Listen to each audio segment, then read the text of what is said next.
सेवा से सीधे भगवत प्राप्ति है। आप बात समझ लीजिए। बहुत करुणामय युगल सरकार है, मेरे लिए माला बनाई। आपको पता नहीं, जब आप फूल उठाते हैं गुंथन करने के लिए, उसे ग्रथित करते हैं, उसे माला रूप देते हैं, वो उसी समय आपके भाव और आपकी क्रिया दोनों को देख रहे हैं। बहुत पुलक करके वो धारण करते हैं। जब कैसे जाना कि पुलक कर, वो पुलकित है तो यहां पुलकन आ जाती है। जब यहां पुलकन आती है तो पता है हमारे स्वामी पुलकित है। स्वामी पुलकित है तो साधन नहीं दे। ये घर की दासता है। तो दासता दो प्रकार की होती है। एक बाहर का दास लाया हुआ, जो व्यवस्था उसकी मनोकामना पूर्ति अर्थ आदि के द्वारा। एक होता है घर जाया दास, जिसको पेमेंट से मतलब नहीं होती, अर्थ से नहीं मतलब होती, वो केवल सेवा सुख के लिए ही होता है। अपने स्वामी को प्रसन्न देखकर वो गर्वित होता है, आनंदित होता है। ये जो और सेवाएं करते हैं, ये घर जाए दास नहीं है। कुछ तो बहुत विनोद भरी बात होती है जो सेवा शब्द से ही बहिष्कृत हैं। जैसे, हे प्रभु आप हमारा अमुक काम कर दीजिए, मैं आपको 56 भोग लगाऊंगा। घूस नहीं, जैसे कि साहब आप एक काम कर दीजिए, इतने से ऐसी व्यवस्था आपकी कर देंगे। यह देखो ना, हंसी की बात है कि नहीं। अनंत ब्रह्मांडों का भरण पोषण करने वाले प्रभु को प्रलोभन दे रहा है। अब वो 56 भोग लगाएगा तो ललचा के वो काम पूरा कर देंगे। यह देखो ना कैसा मूढ़ता छाई है। भगवान हमारा ये काम कर दो, आपको इतने रुपए देंगे। ऐसे भी 1,51,000 रुपया चढ़ाएंगे आपके ऊपर। अरे मां लक्ष्मी चरण चापती रहती बावरे, देने लेने की वहां बात मत कर। घर जाई सेवा की यहां बात हो रही है। यह बात समझना। ये जो हम कह रहे हैं एक सेवा भगवत प्राप्ति करा देगी, ये बाहर से आए हुए नौकर की बात नहीं है जो पेमेंट पे है। ये तो उपहासास्पद बात है कि भगवान आप हमारा काम कर दो, मैं आपको ऐसा करूं। इसे सेवा न पूजा, इसे नहीं कहिए, ये उपहासास्पद बात है। आप विचार करके देखो तुम्हारी बुद्धि क्या है। इस बात पर विचार कीजिएगा। आप भगवान को हमारे क्या समझते हैं कि आप 100 ग्राम सोना, 1 किलो सोना चढ़ा देंगे, रुपया पैसा चढ़ा देंगे, भोग चढ़ा देंगे। ऐसे नहीं सोचा जाता। अनंत ब्रह्मांडों का सृजन पलक झपकते हो गया वो प्रभु है। बड़ा बढ़िया अवसर मिला है सेवा का। जब हम अपनी वस्तु मान करके प्रभु को समर्पित करते हैं तो भी सेवा नहीं मानी जाती। जब हम सेवा करके कुछ चाहते हैं तो भी सेवा नहीं मानी जाती। ध्यान रखना, ये जो हम सेवा की बात कर रहे हैं कि एक से ही भगवत प्राप्ति, इसलिए इसकी विस्तार से बात कर रहे हैं। नहीं तो लगेगा कि केवल प्रभु के लिए, प्रभु के होके, प्रभु की प्रसन्नता के लिए सेवा हो रही। बोले आप चंवर करके आ रहे हैं, बड़े भाग्यशाली। क्या भाग्य है? ये शरीर उनका, मन उनका, प्राण उनका, जीवन उनका, मेरा कुछ अस्तित्व तो ही नहीं है। ये तो उनका सब कुछ है। हमें क्या पेमेंट मिल रही है? मुझे चंवर करने को मिल रहा है, उनको यही मिल रही है। ऐसे उपासक को जो बिका हुआ प्रभु का है, एक सेवा उसे भगवत प्राप्ति करा देगी। नित्य माल्यार्पण करना,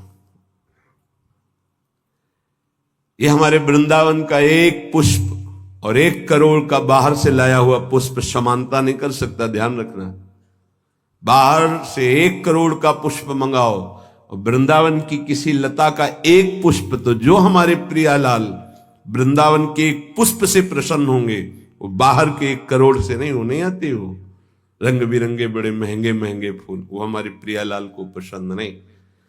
परम पावन ब्रज 84 कोश भूमि में प्रकट हुआ जो पुष्प है और दैन्य भाव से अर्पित किया जाता है, गंध प्रियालाल के श्रीअंगों में इत्र है, सुगंधित चंदन है। ये जब हम लेप करते हैं कि मेरे स्वामी, मेरी स्वामिनी, प्रभु जरा सी बात में आप देखो, ये तो नित्य सेवा है, ये तो प्रियालाल की सेवा है। मथुरा पधारते हैं सरकार, वहां कुबरी उस चंदन की सेवा कंस की करती थी, राज दरबार में चंदन पेश करती। भगवान ने कहा मुझे चंदन देगी, उसकी कोई श्रद्धा नहीं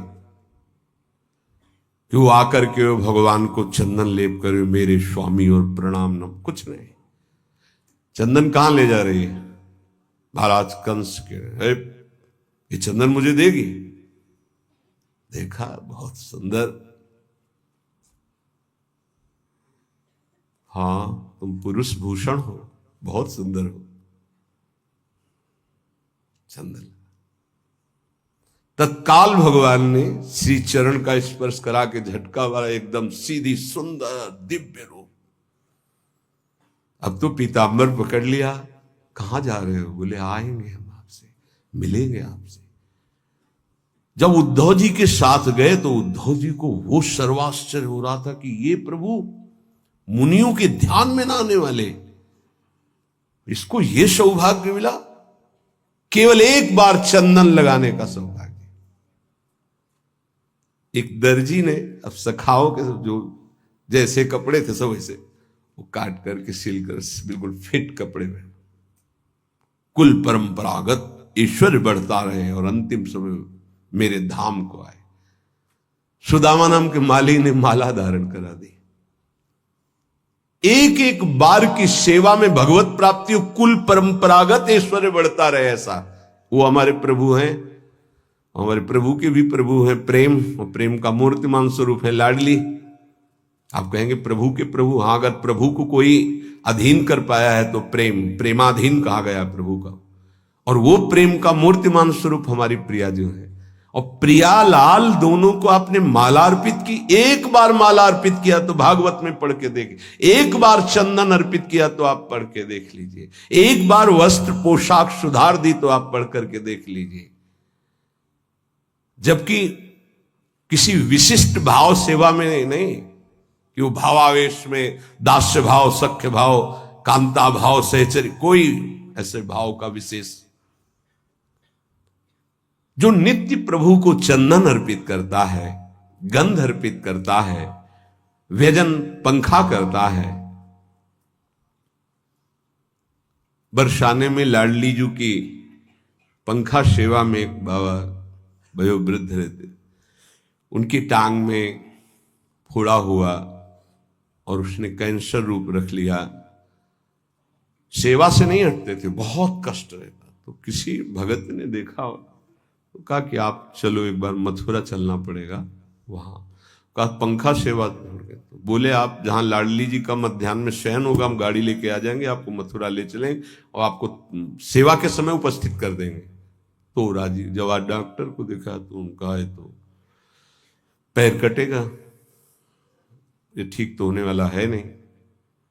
उनका नहीं नहीं, फिर हम श्री जी के पास नहीं जा पाएंगे, पंखा नहीं कर पाएंगे। नहीं नहीं,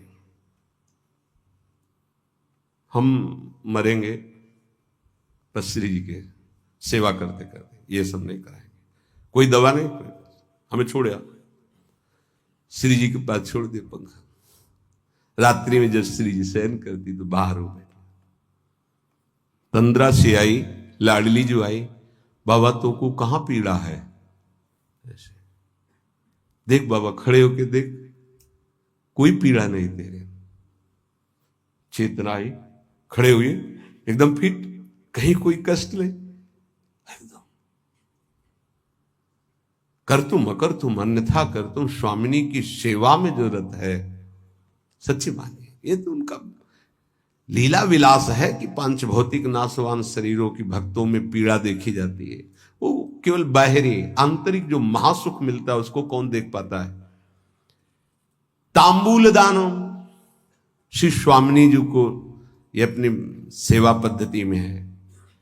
भोग पवाया, आचमन कराया और पान की बीड़ी युगल सरकार को अर्पित की। मृदु मधुर पाद संवाहनम,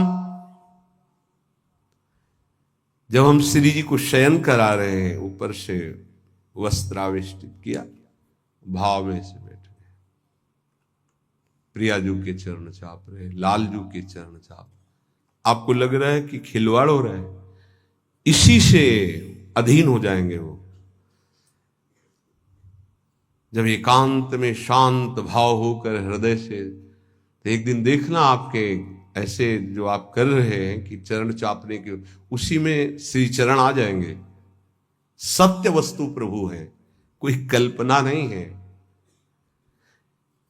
मृदु मृदु पाद संवाहनम, फिर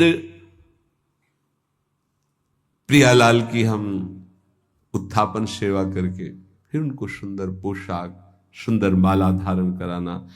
ऐसे जो करता रहता है वो महाप्रेमावेश में एक दिन डूब जाता है। महाप्रेमावेश में पुलक शरीर होकर के, देह भाव रहित होकर के वो श्री जी की सखियों में सम्मिलित हो जाता है, राधा दासियों में सम्मिलित। क्या बताया साधन? श्री जी की सेवा परिचर्या। कब ऐसा होगा? कृपा दृष्टिर्दासे हरि हरि कदा श्यान्मयी तयो रिह प्राप्यई कांतम प्रतिदिन मदस्सुर विलप भो। ऐसा हम पर कब कृपा होगी कि मैं हे युगल सरकार आपकी दास्ता से युक्त होकर के अश्रु प्रवाह करता हुआ एकांत में हा मेरी स्वामिनी, हा मेरे प्रीतम विलाप करता हुआ आपकी सेवा में रहूं। अंदर ही अंदर प्रेम विकलता और सेवा में डूबा हुआ हूं। ये वृंदावनाधीश्वरी की सेवा अनंत जन्मों के मानो सुकृत फलीभूत हो गए। यदि आपकी श्रद्धा बन जाए, आपकी भावना बन जाए। प्रायः देहाभिमान होने के कारण साधन भाव में त्याग आदि की तरफ, जिसमें वाहवाही, उसमें तो रुचि साधक की हो जाएगी। पर जो श्री जी की एकांतिक परिचर्या, जिसे कोई नहीं जानता, कोई तुम्हें बड़ाई नहीं, बड़ाई प्रिया प्रीतम देंगे, वहां रुचि नहीं हो पाती। जिसमें चार लोग देखें उसमें रुचि हो सकती है, जिसमें प्रिया प्रीतम देखें उसमें एकांतिक रुचि होना है बड़ी विशेष कृपा की बात। इसीलिए कह रहे कृपा दृष्टिर दासे हरि हरि कदा श्यान मई तयो। इस दास पर कभी ऐसी कृपा दृष्टि करो हे हरि, हे प्रभु, हे प्रियाजू, कि आपकी दासता की रुचि हो जाए, बस और कुछ नहीं, आपकी दासता की रुचि हो जाए। स्वयं आचार्य चरण अपने कर कमल से वृंदावन के वृक्षों से, लताओं से गिरी हुई सूखी लकड़ी बीनते थे और रसोई बनाते थे। एक बार नाहरमल जी आए, उन्होंने देखा कि पूज्य सदगुरुदेव भगवान अपने पीतांबर में लकड़ी बीन रहे हैं। ये हम लोग जो पीत वस्त्र धारण करते हैं, ये अपनी स्वामिनी के श्री अंग कांति का भाव करके, और सदा बसंत रहत वृंदावन, बसंती रंग वृंदावन की शोभा, और हमारे प्रीतम पीतांबर धारण करते हैं। पूरी उपासना है, ये गुरु प्रदत्त है, कोई मनमानी नहीं कि हम पीला ऐसे मन में आया और धारण कर लिया, ऐसे नहीं। नाहरमल जी ने देखा कि पूज्य आचार्य चरण अपने पीतांबर में लकड़ी ऐसे, लगा मेरे गुरुदेव बहुत धनी मानी। उन्होंने कहा जय जय आप रहने दो नाए, वो हम धीमर को बोल देंगे, वो बीन करके ढेर सारी लकड़ियां जमा कर देगा। आप महाप्रभु ने कहा होश में हो आप, क्या बोल गए? महाप्रभु के हृदय में दुख पहुंचा इस बात से। परम रसिक महापुरुषों की कृपा से मुझे मेरी स्वामिनी की सेवा मिली, और मेरी स्वामिनी की सेवा को आप धीमर से करवाने की बात करते हो। तुम शिष्य हो हमारे, जाओ मैं तुम्हारा त्याग करता हूं, आज के बाद हमारे सामने मत आना। रजोगुण लेकर वृंदावन आते हो, जानते नहीं हो स्वामी की सेवा को धीमर से करवाने की बात तुमने कर दी। जब श्री जी ने स्वयं महाप्रभु जी से कहा कि इसका कोई दोष नहीं, आपके सुख के लिए कह रहा, शब्दों में त्रुटि हो गई। अगर कह देते प्रभु आप विराजिए, हम बीन करके करते, तो कहीं तक बात बहुत उचित थी, पर धीमर से करवाने की बात। जब हरिराम व्यास जी आए, महाप्रभु उस समय बटलोई चढ़ाई हुई थी श्री जी की रसोई मनिया करने के लिए। सूचना मिली कि कोई बहुत प्रकांड विद्वान दिग्विजयी पंडित ओरछा के राजा के गुरु हरिराम व्यास जी आपसे वार्ता करना चाहते हैं। पहले को आगे महाप्रभु ने बटलोई उतार के रख दी। कहा कि हम प्रश्न तो बाद में करेंगे, पर प्रभु आपने बटलोई क्यों उतार दी? बोले आपसे बात करनी है ना। बोले हाथों का काम है बात करना, हाथों से सेवा करना और मुख से बात करना, तो हाथों का काम हाथों से होने दीजिए और मुख से बात कीजिए। बोले यहां नहीं होता, ये यहां नहीं होता, ये व्यवहार नहीं है, ये प्रेमोपासना है। और तत्काल एक पद की रचना जो श्रीमद चतुरासी जी में, यह जो एक मन बहुत ठौर करे। जरा विचार कीजिएगा किस कोटि का भाव है कि हम मुख से बोल भी नहीं सकते। उस समय जिस समय हम श्री जी की रसोई, तो उसी में पूरा ध्यान मेरी प्रियाजू पाएंगी, हम उस भाव में डूबे हुए। हम तुमसे बात करते हुए ऐसे कि रसोई चढ़ी हुई है, तुझसे बात नहीं, सेवा में नहीं, हमारी प्रियाजू पाएंगे, हम भाव में भर कर डूबे हुए। श्रीपाद कह रहे ऐसा कब हम पर कृपा होगी। बड़ी खास बात पूज्यपाद उड़िया बाबा जी बता रहे, कल इसका बड़ा रसास्वादन हुआ। बाबा कह रहे हैं कि आप जब आचार्य परंपरा से जुड़ते हैं तो उससे विशेष लाभ ये मिलता है कि उस आचार्य परंपरा में जितने उपासना करके सिद्ध हुए महापुरुष, जब आप उनके उपास्य देव और उपासना को स्वीकार करके ईमानदारी से भजन करते हैं, तो जितने सिद्ध महापुरुष उन सबकी कृपा उसको प्राप्त होती, तभी वो बहुत शीघ्र भावदेश को प्राप्त हो जाता है। ये बड़ा आनंददायक वचन मिला। जब हम आचार्य परम, जैसे हम हित जो महाराज जिस आचार्य महाप्रभु हरिवंश चंद्र जी से जुड़े, तो जितने परंपरा में सिद्ध महापुरुष हुए उनको वही मंत्र मिला है, वही उपासना मिली जो हमको कृपा प्रसाद से मिली। तो जब हम अपने उपास्य देव की प्रियता श्री राधा वल्लभ लाल जी की अपने भाव में जितना हमारे अंदर है, हम सेवा शुरू करते हैं, तो सब आचार्य परंपरा, आचार्य से लेकर परंपरागत जितने सिद्ध हैं, सबकी कृपा प्राप्त होती है, जिससे वो उस महान रस को प्राप्त कर पाता है। जितने भगवत स्वरूप हो गए उन सबकी शक्ति उसकी सहायता करती उपासक की, जो आचार्य परंपरा से। इसीलिए आचार्य परंपरा से जुड़ने का बहुत बड़ा महत्व है। मनमानी भजन करने का फल है गुरुदेव की प्राप्ति, जो आचार्य परंपरा से है। ये नवीन कल्पना करके जो छोटे छोटे समुदाय, तो यहां पूज्यपाद बाबा कह रहे हैं कि समुद्रमयी उपासना, ये कोई सरोवरमयी उपासनाएं नहीं होती कि छोटे छोटे, आचार्य परंपरा से होना चाहिए। इसीलिए भगवान आचार्य रूप में अवतरित होते हैं, परंपरा प्रकाशित करते हैं। तो जहां जुड़े वो आचार्य परंपरा से जुड़े। किसी की वाक माधुरी उससे प्रभावित होकर नहीं। पहली बात, शब्द ब्रह्म का ज्ञान और पर ब्रह्म का बोध अत्यंत आवश्यक है जहां हमें जुड़ना है। शब्द ब्रह्म तो वो अपनी अनुभूतियां बता सकता है, पर ब्रह्म उसको अनुभूत है। अगर अनुभूत नहीं, भगवत प्राप्त नहीं, ब्रह्म बोध नहीं, तो क्या बताए, वो फिर पकड़ में नहीं आएगी, बात नहीं बनेगी। आचार्य परंपरा से गुरुमंत्र उपासना पद्धति करने वाले पर आचार्य परंपरा के समस्त सिद्धों का कृपा प्रसाद प्राप्त होता है। जो तुम्हें मंत्र मिले और उपासना की निष्ठा मिले, उसमें पक्के हो जाओ। पक्के, किसी भी स्थिति में अपना मंत्र छूटना है ना उपासना छूटनी, ये पक्का समझ लो, तब पक्के हो जाओगे। चाहे कोई कितनी भी हमारे सामने निंदा करे, कैसी भी परिस्थिति रख दे, हम मंत्र और अपनी निष्ठा से ना डगमगाए। जैसे सप्तऋषि आकर पार्वती जी से कहते हैं कि तुम्हें महादेव जी में क्या गुण दिखाई दिया और ऐसा ऐसा, पर उनकी निष्ठा, कोटि जन्म लग रगर हमारी, बरऊं शंभु न तरहूं कुमारी। और मंत्र गुरुदेव नारद, तजौ न नारद कर उपदेशु, आप कहें सतबार महेशु। दोनों बात, मंत्र निष्ठा गुरु वाक्य और उपासना निष्ठा जो इष्ट गुरुदेव ने दिए उनकी उपासना पद्धति सहित।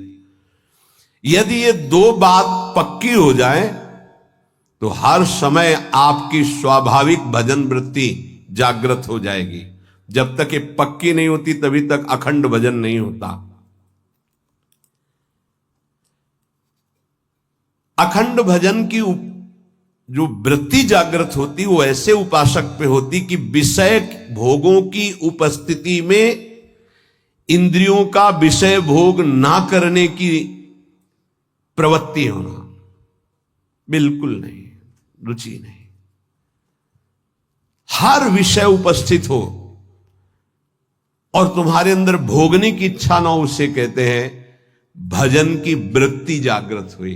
नारायण हरि भजन में पांचों न सुहात, विषय भोग निद्रा हंसी जगत प्रीति बहुबात। तो देखो अभी भजन कहां है हमारा, कहां भजन की वृत्ति है, कहां निष्ठा परिपक्व है, कहां मंत्राकार वृत्ति है। प्रभु का नाम वांछा कल्पतरु है, फिर उपासक क्यों मांग करता है? मत मांग करो, वो वांछा कल्पतरु, वो देख रहे हैं आपको जो जरूरत है वो अपने आप कर देंगे। ज्ञाने की मांगने की बिल्कुल जरूरत नहीं। वो कोई अल्पज्ञ तो है नहीं कि हम अपनी बात नहीं कहेंगे तो वो सुन नहीं पाएंगे, देख नहीं पाएंगे, हम नहीं मांगेंगे तो वो जान नहीं पाएंगे। नहीं, सर्वज्ञ हैं, सर्वत्र हैं, सर्वशक्तिमान हैं, उनका विधान परम मंगलमय है। अगर वांछा करनी, आशा करनी तो एक ही बात की करो कि आप मिल जाओ। आप मिल गए तो सब मिल गया। अखिल कोटि ब्रह्मांडों का स्वामी मेरा हो गया तो सब ब्रह्मांड की वैभव संपत्ति भी तो मेरी हो गई। और सही पूछो तो इच्छा ही खत्म हो जाती है। भगवदानंद का स्फुरण होते ही न सोचते न कांक्षति, कोई चाह नहीं, कोई इच्छा नहीं, कोई शोक नहीं। उपासक की सबसे बड़ी उपलब्धि है उपासना में यह मिलती है कि सतत स्मरण किसका चल रहा है ये देखना है। अगर आपका सतत स्मरण भगवान का चल रहा है तो आप भगवान के उपासक हो, प्रियालाल के तो प्रियालाल का, और भोगों का तो भोगों के उपासक हो, भेष कोई भी हो। देखो एक बात अंदर से समझनी है कि ये वाहवाही उपासना का फल नहीं है, नहीं है। यहां की स्थिति उपासना का फल है, बाहर की नहीं, प्रकृति राज्य नहीं है। ये भागवतिक है। उपासना की सिद्धि यहां देखी जाती है, यहां नहीं देखी जाती, बाहर अंतर देखी जाती है। अंतर में स्थिति क्या है? निरंतर भगवदाकार, मान अपमान निंदा स्तुति आदि में सम स्थिति ठीक है। ये बाहर की तो इसका क्या भरोसा? परिवर्तनशील संसार, परिवर्तनशील शरीर, क्या भरोसा है इसका? ये टिकाऊ चीज नहीं है कि मान लें कि जीवन में हमारे साधना और भजन का फल हुआ कि हमारा नाम हो गया।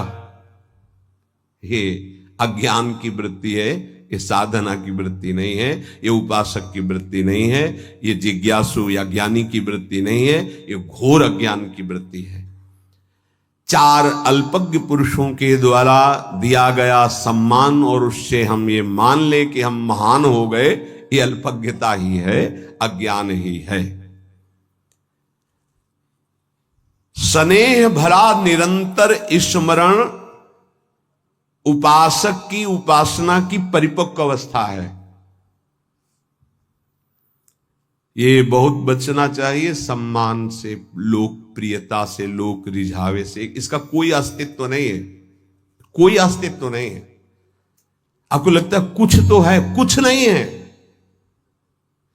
जैसे लगता है कि 100 लोग तो प्रणाम करें, कुछ तो है, बिल्कुल नहीं हो सकता, कुछ नहीं हो सकता। ऐसा भी हो सकता है, कितने हजार की भीड़ लगती है, फिल्म वाले जो बना होता, क्या थिएटर कहते हैं, कितने हजार, क्या होता है उसमें, कितने हजार लोगों को आप देखो, दिन भर वहां आना जाना लोगों का चलता रहता है, 3 घंटे का शो चलता है, हजारों लोग होते, क्या होता है, कुछ नहीं, झूठे पे झूठा। तो हजारों लोग मानसिक बुद्धिमान तो है ही, वहां है तो कुछ तो होगा, कुछ नहीं। व्यर्थ का पैसा, व्यर्थ का समय, व्यर्थ का चिंतन, व्यर्थ की लीला, उसमें राजी है। तो 100 लोग हमें प्रणाम कर दिए, नमस्कार कर दिए, हम मान लिए हम कुछ हो गए, कुछ नहीं है, कुछ नहीं, कुछ नहीं, जीरो। बोले बड़ा यश है, जब तक पुण्य है तब तक है, पुण्य खत्म तो अपने आप समझ में आ जाएगा क्या हो। स्थिति पुण्य और प्रभाव, सम्मान, मान, इनसे नहीं होती। 4 लोग जान भी नहीं सकते, बगल से निकल जाए सिद्ध महापुरुष, उनको पता थोड़ी चलेगा। कभी सम्मान और प्रियता को अपनी साधना की स्थिति न समझ ले। साधना की स्थिति स्नेह भरा आराध्य देव का स्मरण और द्वंद्वों में समता, ये प्राप्त हुआ तो साधना का फल मिला। ये सब नहीं, कुछ नहीं भाई, कुछ नहीं, जैसा कह रहे हैं विश्वास करो, कुछ नहीं। चमड़ी और दमड़ी का चमत्कार, पुण्य उसका चमत्कार, चमत्कार यहां का, सिद्ध महापुरुषों का यहां का होता है, हृदय का। लौट कर अपने हृदय में देखो, सम्मान सुख दे रहा है, हां, अपमान बुरा लग रहा है, हां, कुछ नहीं मिला आपको, अध्यात्म का कुछ नहीं मिला, ये तुम्हारे पुण्यों का है खेल। तुम्हारे लिए संसार में कोई निंदा का पात्र है? बोले हां है। कोई प्रशंसा का पात्र है? हां, कुछ नहीं हुआ तुम्हें, कोई ज्ञान नहीं है, कोई तुम्हारे अंदर अध्यात्म नहीं जागृत हुआ। अगर निंदा की जाती तो इस शरीर की, निंदा की जाती तो मन और इंद्रियों की जो विषयगामी है, प्रशंसा की जाती तो सत्य सच्चिदानंद भगवान में स्थिति की, बस। और तो चराचर जगत भ्रम में भटक रहा है, इसकी क्या निंदा, ये सब भगवत स्वरूप खेल हो रहा, त्रिगुण माया का।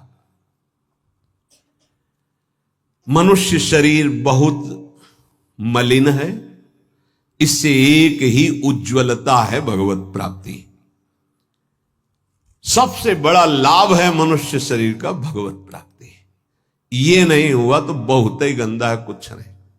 भगवत भजन होके भगवत प्राप्ति नहीं हुई तो इस शरीर की दुर्लभता जो वर्णन की गई है वो भोगों के लिए नहीं है।